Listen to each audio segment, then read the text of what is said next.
అమ్మమ్మ చాయ్ తాగుతున్నావా? Hi friends, అందరికి గుడ్ మార్నింగ్. అమ్మమ్మ అయితే చాయ్ తాగుతుంది. తాత గుడ్ మార్నింగ్ చెప్పు. తాత అయితే ఆల్రెడీ చాయ్ అయితే తాగేసిండు. అమ్మమ్మ చిన్నోనికి బాగా జలుబు తగ్గుంది, ఏం చేస్తే బాగుంటుందంట? ఓమం పోయాలా?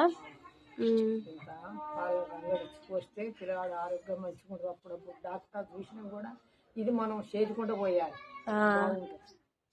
ఎండాకాలం దినం ఎండల చాలా నీరసంగా అయ్యి బలీనం అయిపోతున్న పాలు కూడా చేయకరు, చాలా కష్టం. పిల్లలు చిన్న పిల్లలు అందరూ అయితే జాగ్రత్తగా చూసుకోండి పిల్లల. ఇవి అమ్మమ్మ అయితే చెప్తుంది కదా, అమ్మ కొంచెం పాలలో కలిపి తాపియాలంట పిల్లలకి, హెల్త్కి చాలా మంచిదంట. మా చిన్న కూడా తాపిస్తున్నా నేనైతే. 2 రోజులు తాపియాలమ్మమ్మ? పోయొచ్చు, అప్పుడప్పుడు 3 రోజుల దాకా పోయొచ్చు.